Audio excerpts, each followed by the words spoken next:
Kim urdi? Yo'q, yiqilib tushdim. O'sha bolani hozir mazasini qochiramiz. Opa, chiqib turinglar, keyin oling.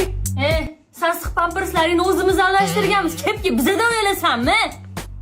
Chaq degandan keyin chaq. Mana menda yosh bo'lamasmi? Opajonim, mana nima ish qiling? Ukajonim, sen biz uchun yashab bersang bo'ldi. Jannat kaliti bu ikki opam. Ular bo'lsa, men uchun ne g'am? Kim bu qirchang'i? Qiz bola o'rtog'im. Hozir bilamiz-da. Sen nima ukamni boshini aylantirib yuribsan? Menga qara, yana bir marta oldida ko'rsam, sochingni yulib tashlayman. Anakonda, hayotim osti-usti qildingiz. Ha, nima is qilib o'tiribsan? Ayrildim, opa. Voy, ukam, sendan sevgini ayirganni. Narigi xonada o'tiribdi. Ayirib tashlang. Men tushunmadim. Sovchilar kelishni boshlabdimi? Bitta uchrashuvga chiqsang, qoningni ichaman. Tushunmadim. Sen nima bizga xo'jayinchilik qilyapsan? Menga desa qo'shaloq to'y bo'lmaydimi? Zatto xonalaring menga qoladi.